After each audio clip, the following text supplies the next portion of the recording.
Welcome to the second Music in Mind Live. I'm Renée Fleming with you again from the DC metropolitan area, and I hope you're all comfortable at home and are staying safe. Sorry for the brief delay.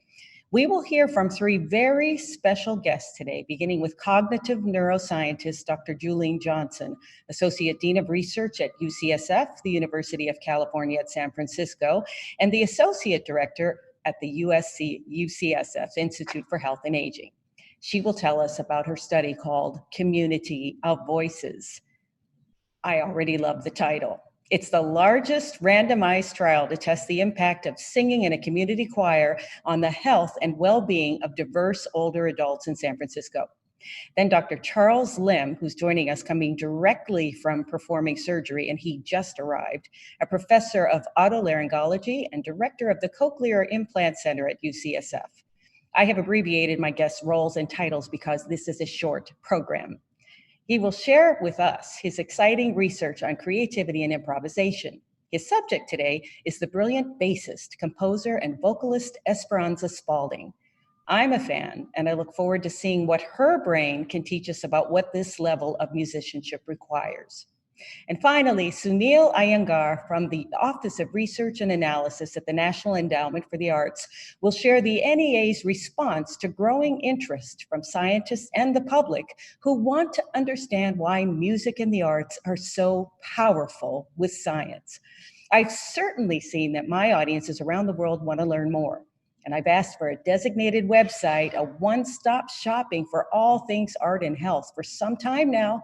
Sunil will share news of the growing collaborations beyond our NIH, Kennedy Center, and NEA group. Before we begin, a reminder to please submit your questions in the comments section for those of you watching on Facebook. We'll answer some of them at the end of the interview.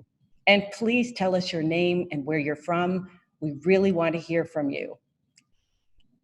I've learned that nothing happens in the medical world without research and data, which is why we depend on our scientists to prove the efficacy of treatments, even music interventions, so that we're paying for what really works. And we also want to understand why and how it works. So beginning with Dr. Julian Johnson.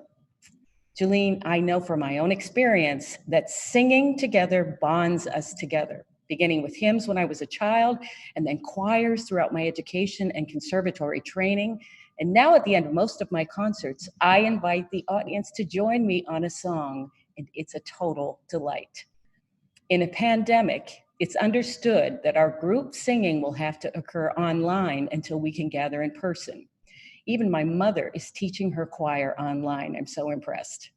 But what is it about singing together that brings us together? Hi, everybody. Thank you so much, Renee, for having me on the show today. I'm very, very honored to be here. And you asked us, what is it about singing that brings us together? Well, I think we would all agree that singing is an extremely meaningful activity to human beings on so many levels. And group singing brings people together with a common goal of creating something that is aesthetically beautiful. And it also takes teamwork, which can be quite rewarding. And singing also taps into cultural traditions and allows us to learn about different cultures through music. This is one of the really special things about singing together. And as you know, singing can also be shared with others, as in public performances, which are often quite moving emotionally. In all of these ways, singing brings us together and brings us closer together in ways that make us human. So you could have chosen any subject at all. What made you choose choir singing in older adults as a research topic? Well, that's a great question. I'm interested in studying group singing because singing is one of the most accessible music activities. For example, the instrument of singing is in our body, and basic singing abilities also develop spontaneously during childhood.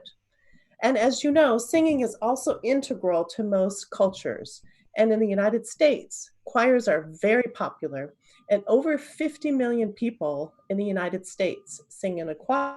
And this is the results from the recent chorus impact study by Chorus America.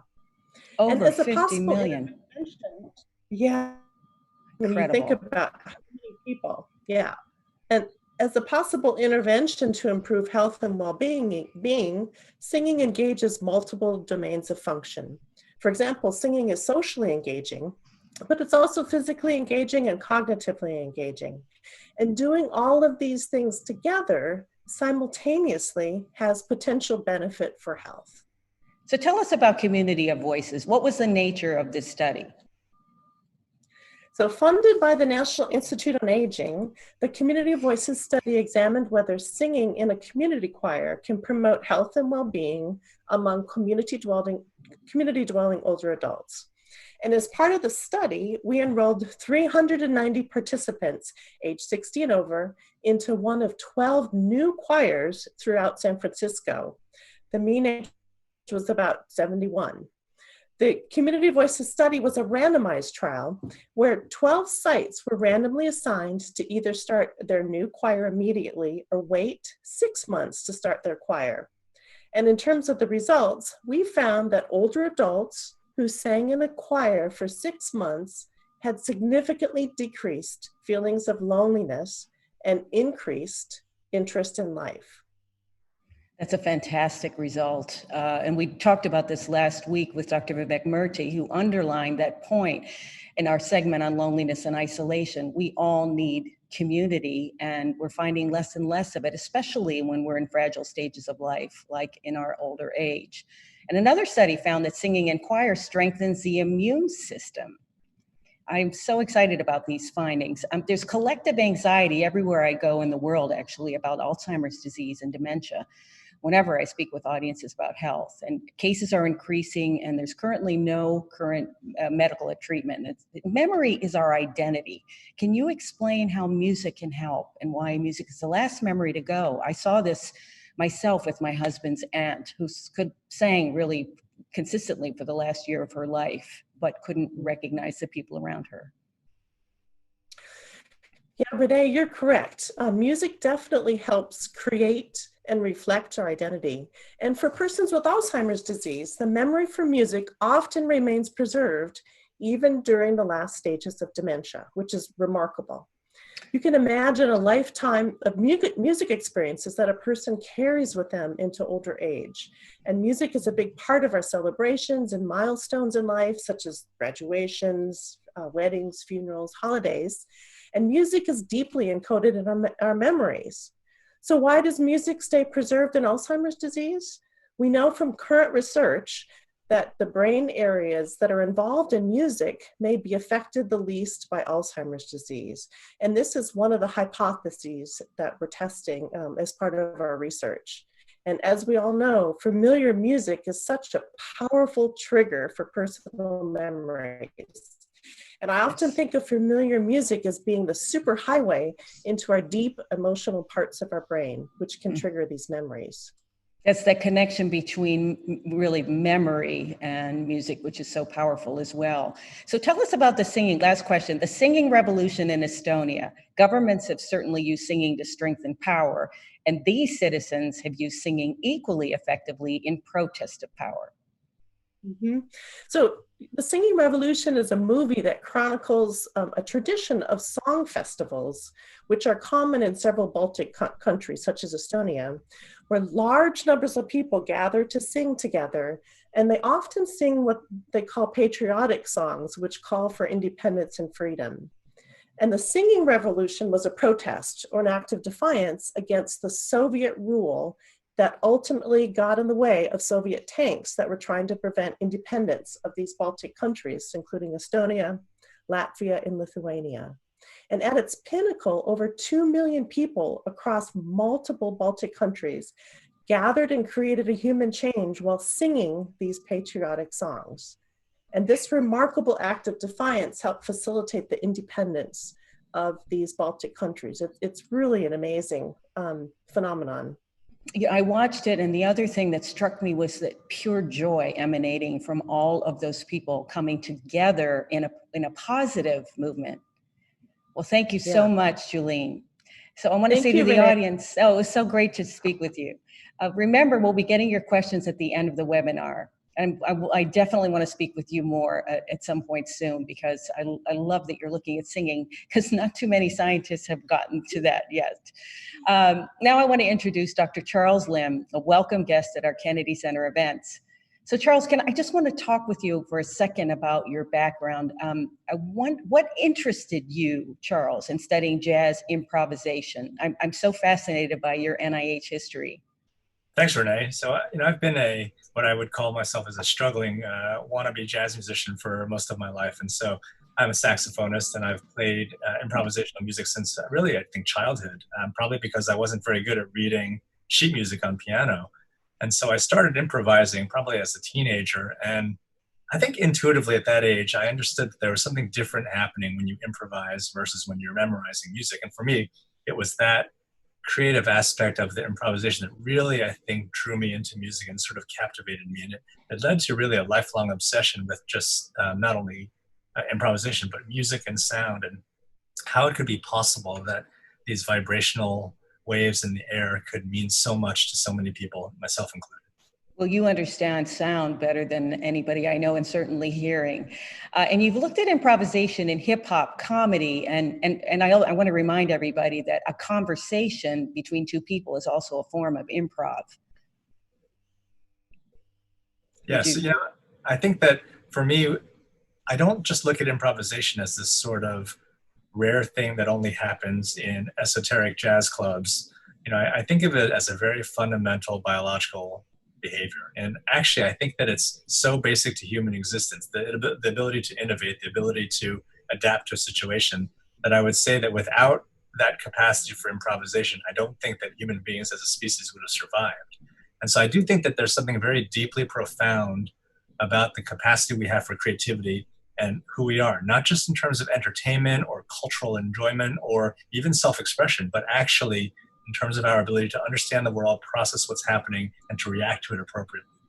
Problem solving in real time, how to stay in the correct harmony and still do something exciting. So you've managed to use fMRI technology on several musicians, and please tell us a little bit about what your findings have been, and we want to hear about a very special Esperanza Spalding. Sure. So, fMRI is functional MRI, and it's a way to use an MRI scanner to look at activity in the brain. And it really uses a technique that measures blood flow or the usage of hemoglobin. And so an area of the brain that's very active will have more blood that goes to it, and it will consume that blood. And so as I was learning this use of this technique, I had a very, I think, for me, question that I kept returning to, which is, how is it that these musicians that I've listened to my whole life did what they did? And I was particularly struck by the creativity. And when I was really an early scientist in training, I never actually thought that I could combine the two in a meaningful way. It was only that I became, as I became more and more acquainted with the technology of scanning, I realized, there's no reason why this should be off limits. There's no reason why musical creativity, as amazing a process as it is, should be left to the kind of realm of the mystical. And so I started thinking about it from a very neurobiological perspective, from a very concrete organ-based medical perspective, because that's what I was around. I was in the OR, I was doing surgery, and I was seeing the body underneath the skin, and I was understanding how it was these parts of the body that led to our creativity. And so this question of what is a creative genius is something that I thought, well, maybe we can actually try to answer it. So as you mentioned, I've had the good fortune to work with some pretty remarkable musicians. And it's hard to define what a genius is, but it's also true that generally speaking, you kind of know it when you see it, or in this case, when you hear it, or maybe both. And so if we could play this video of Esperanza Spalding. I used to walk in the shade with my blues on parade, but I'm not afraid. It's over, passing right over. Grab your head and grab your coat. Leave your worries on the doorstep. Just direct your feet to the sunny side of the street. Can't you hear the pitter-pat? Every tune in your step. Life could be so sweet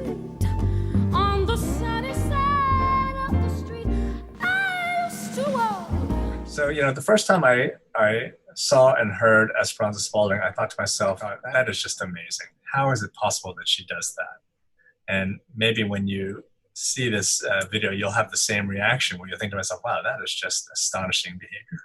And you'll see that she's a world-class singer as well as a world-class bassist at both. And she can improvise at both things at the same time. And so I was thinking to myself, well, maybe we can actually bring her to the scanner and try to recreate some of what she does.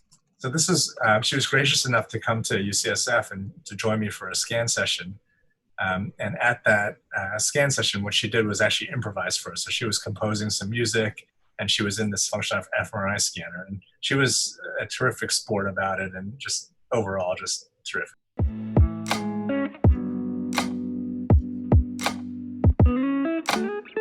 My name is Esperanza Spalding, and here today I'm asked to be an improviser.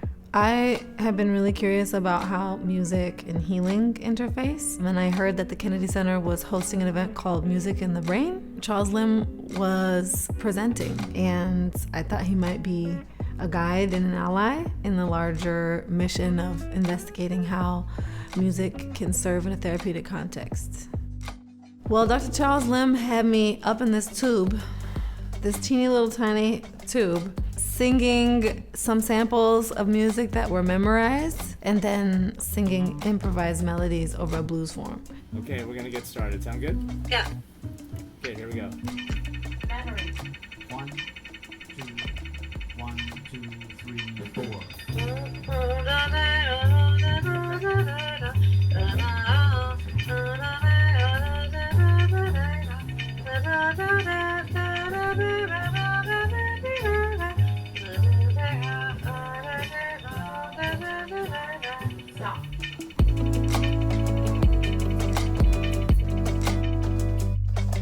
I'm really excited to see what commonalities emerge from the minds of all these different creators, who identify as improvisers or who create in the space of improvisation.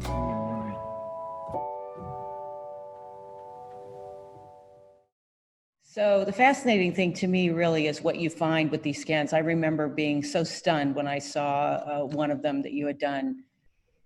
Maybe you could talk a little bit about what happens. Sure. And so, over the years, I've been taking high-level creative experts, and there's a reason for that. It's because we really wanted to understand what a musician who's been training their whole life, what their brain has really become over the course of those years.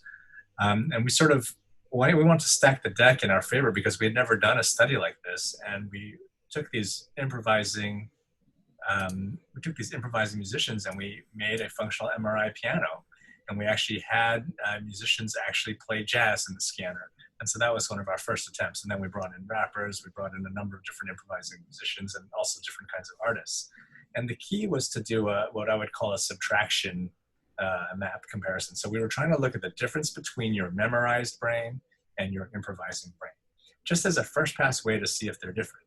And it turns out that music in and of itself is an entirely robust stimulus for the brain, maybe one of the most robust ever. So when you do a functional MRI scan of somebody listening to music, truly every area of their brain, sensory motor cortex, emotional areas, memory areas, language areas, they're all lighting up. And this is just with listening, only listening. Just with passive listening to music. It's incredible. And then when you start adding things like actually playing music, where you're really honing in on sensory motor processing in a very precise way, everything gets elevated. But then now we were talking about what changes when you're not just playing music memorized, but actually doing something that you're creating on the spot. And we were seeing that there's a sort of a master control part of the brain that's in our prefrontal cortex. It's part of what makes us human compared to animals, but it's really how we have self-consciousness. It's also how we have conscious self-monitoring. And I think it gives us an ability to relate not just to the world, but also to reflect the world back onto ourselves. Mm-hmm. But it turns out that in creativity, this part of the brain functions differently, at least during spontaneous improvisation in a very well-trained musician, in that it was actually turning off during improvisation. And so one way to think of that is that your conscious self-monitoring areas are actually turning off so that you get out of your own way when you're trying to allow creative or novel ideas to flow in an unimpeded fashion. So trying to allow the audience to understand. So when listening to music, then it's like all in one of your scans, it's like all the lights are on. And when improvising, it's the lights have gone out. So, I mean, in a certain area of the brain, yes. Yes. And not just control mechanisms. And I think that a lot of musicians will tell you this. They're like, oh yeah, of course, you've got to let go, right? You've got to let go. And I imagine that you've had this on stage too, singing, that sometimes when you're most free is when you suddenly let go of the conscious framework that you have around your singing or your playing. I have improvised in the past. Is this comparable to zone, to flow states? I think it's very, very analogous. Now, the neuroscience of flow is, being worked out sort of in parallel to the neuroscience of creativity. I think there's a lot of overlap, and they may actually be, improvisation just may be one way to get into a state of flow that's very effective. Okay, and this isn't, so I always thought it was a little bit ominous that suddenly you're seeing the part of the brain that it isn't kind of active. Can you talk about other ways that music kind of has an impact on our brains?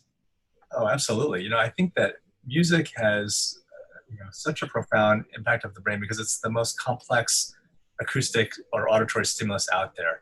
And so it affects the way our brains develop in childhood. It affects the way our brains process all of the information. And I think particularly with musicians' brains, they're exquisitely trained, exquisitely sensitive to process sound in a way that non-musicians are not.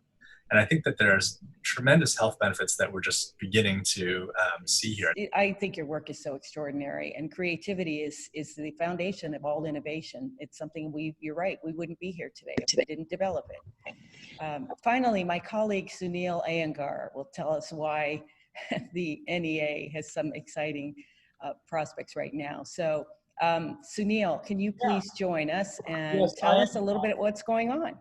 So I want to thank you, Renee, and your team for your sort of foresight and planning in bringing off the series of weekly webinars on music in the mind.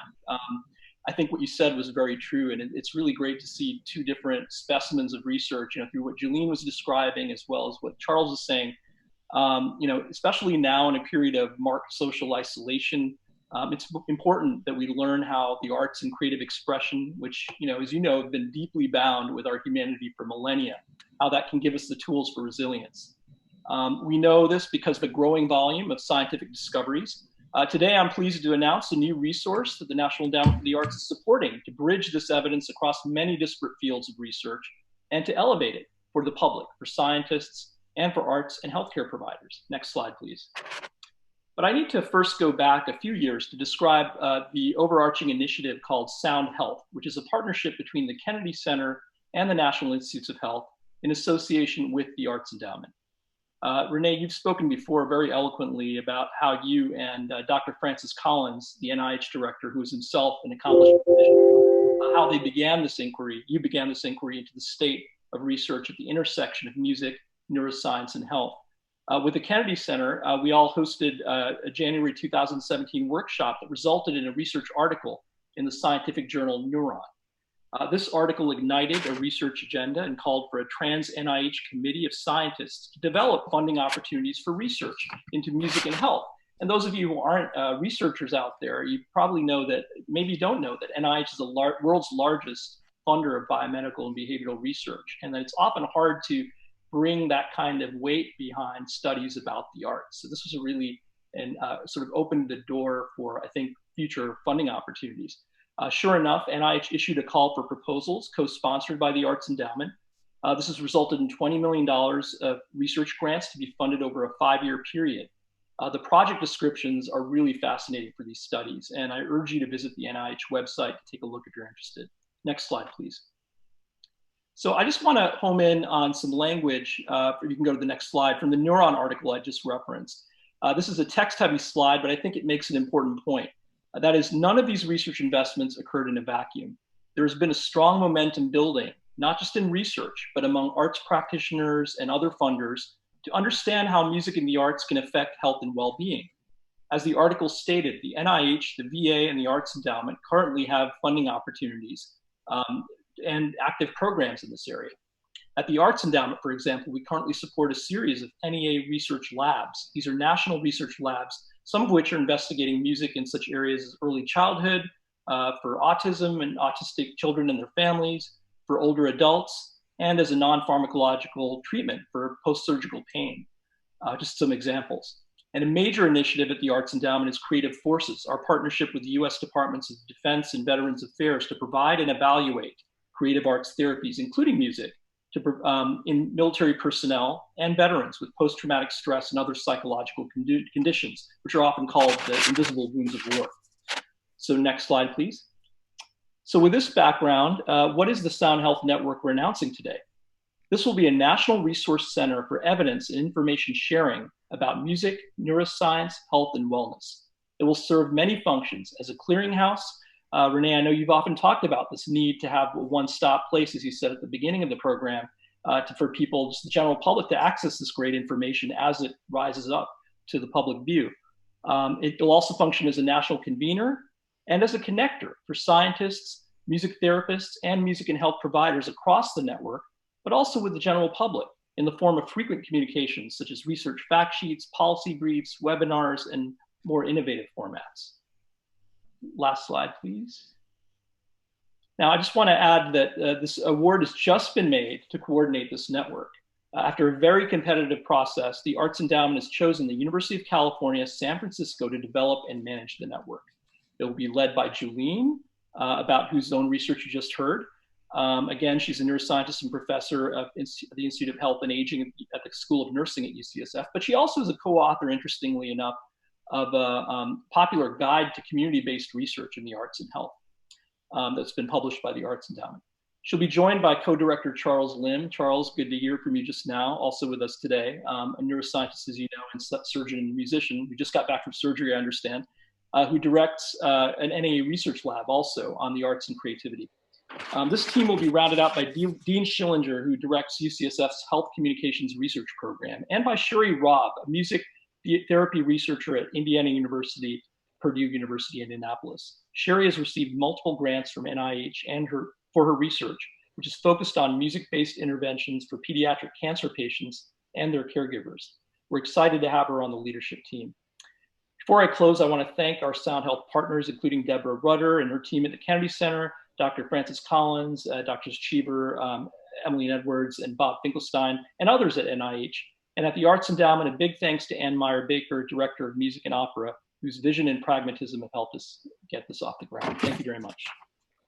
Thank you, Sunil. This is incredibly exciting. I've always felt that there's strength in numbers, and to bring all of these institutions together it will make a larger noise so that we can share some great music and some great news with the audience on a regular basis. And what an incredible team to be leading this. I'm very, very thrilled.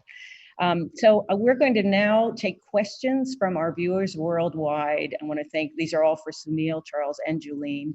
And here is one. Let me see. The first one is from Carrie.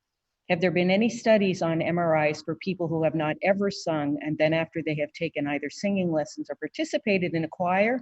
This will be an interesting comparison for the average person after studying high creativity and professionals. Charles, that would be interesting. Charles is on mute. There you go. Yeah, so there have been plenty of MRI studies on people singing, but I'm not actually aware of any that were done both pre and post lessons. And, you know, it's obviously a very interesting question. I think that actually a longitudinal study is quite difficult to do. Now, keep in mind that singing is not my area of expertise, and so I'm sure that Julene has better information on this than I do. But certainly I would love to know if there's been a similar kind of study as well. Julene, go ahead. That's a great question, Carrie. I'm not aware of anybody who did a study where they actually did fMRI before they started singing, and then as an adult started over time. So I think that would be a really great study to do. I know there's lots of folks interested in doing that after starting piano lessons. And I think we could also think about doing that for singing. Great idea. It would be interesting to know if there are any benefits to singing beyond fun and enjoyment. So Cornelia has a question. We just got a community choir started in my hometown. We're scheduled to sing at Lincoln Center with others in March. At 79, I'm wondering if I've sung my last note in a choir for a foreseeable future. Music truly vitalizes us as seniors. First of all, 79 is young. Yes. Definitely hang in there. I'm starting to see the different choral groups start to develop guidelines for how potentially to in the future bring folks back together in singing. And it may not be the same experience that you had before, but I think we're creative, and especially the singers, they're incredibly creative. So hang in there, and I would keep practicing at home. There's a lot of videos on YouTube, maybe even from your conductor, about keeping your vocal apparatus practiced. So keep it up. I think you should have Zoom rehearsals. I would ask your choir director if this is something that could be managed, because I definitely see this happening online a lot. And I know that there are specific programs that enable it, but it's worth asking. I know my mother is teaching her choir. So Jim in Monroe Township, New Jersey, tough question. My father-in-law has always sung in choirs, always loved music, and now he has Alzheimer's and refuses to have music of any kind playing, even though it could really help him.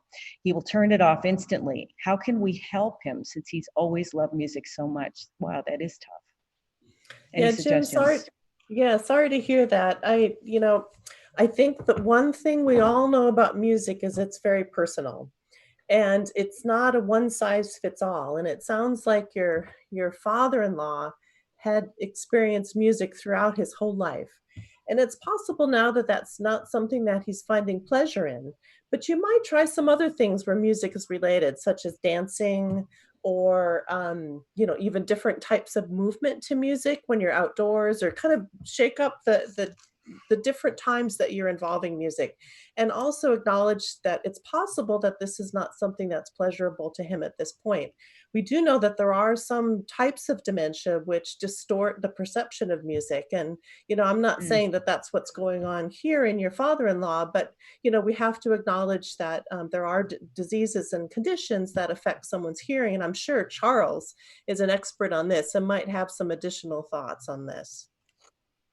Yeah, it turns out that the relationship between hearing loss and really brain function, I think globally, is very, very important. There's some emerging data to suggest that actually rates of things such as Alzheimer's and dementia might be accelerated if you have hearing loss. And so there's, I think, a very positive cognitive benefit to being able to hear that hopefully our continued research and treatments on hearing loss will help preserve all of the sort of cognitive functioning of the normal, healthy brain. And then I think music, in a way, takes it up a notch even beyond that, which is that it's not just hearing regular sounds, it's hearing a very specialized, structured form of sound that has all sorts of patterns. And in a way, it's a workout for the brain to process those patterns. And so I think there's a big connection between things such as Alzheimer's and listening to music. Thank you. Debbie from Winnipeg. I grew up playing sports, so found out how group sports brought so many people together. As an adult, I now sing in a church choir and have found huge similarities between the two. I would be interested to hear both of your takes on this comparison between group sports and singing in a choir. Sunil? Well, Sunil, yeah. Well, I think this is a really, what I want to just point out is, even though what Julene and Charles in their own ways have been talking about seem a little different. Like on the one hand, Charles has been talking about creativity.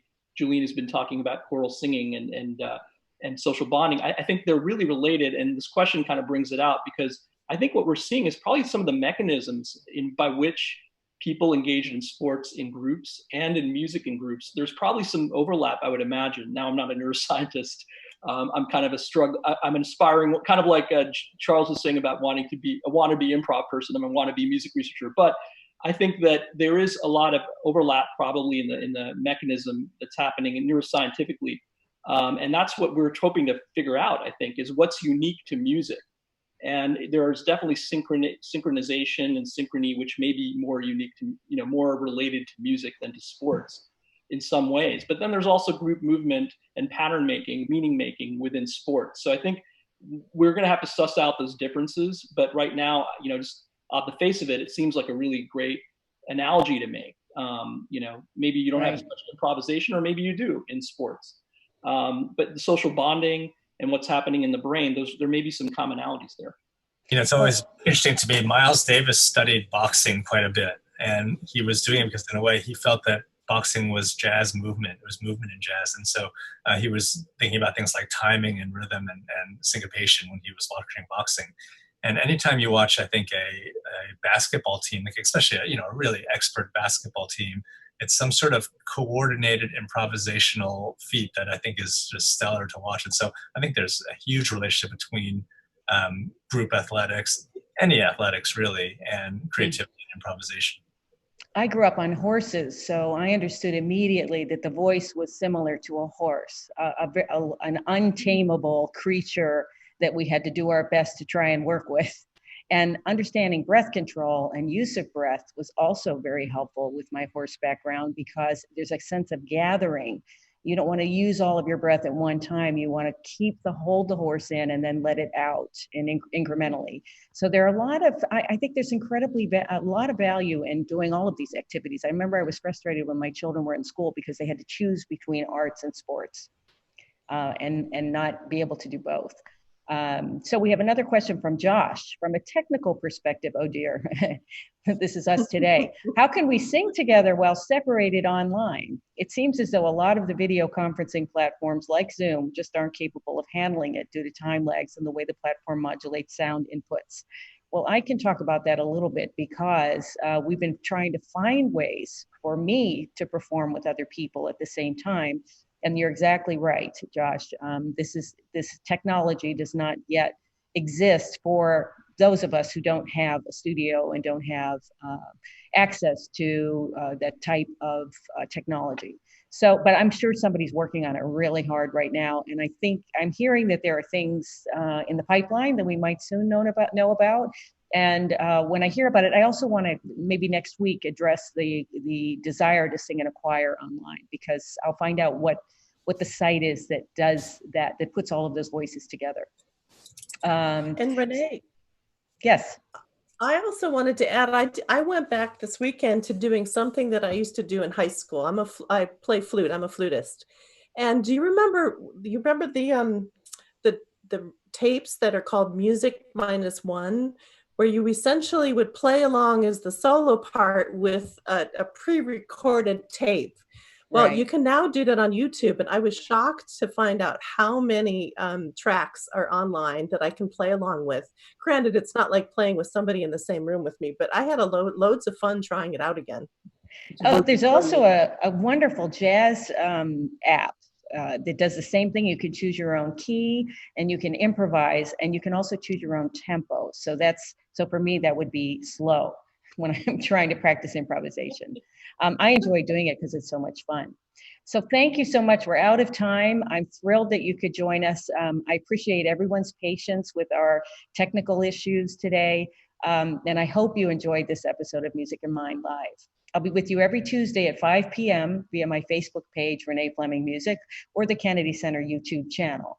Episodes will be available to view later, though, if you missed the live webinar. To stay in the loop, please sign up for the newsletter at my Facebook page or my website, reneefleming.com.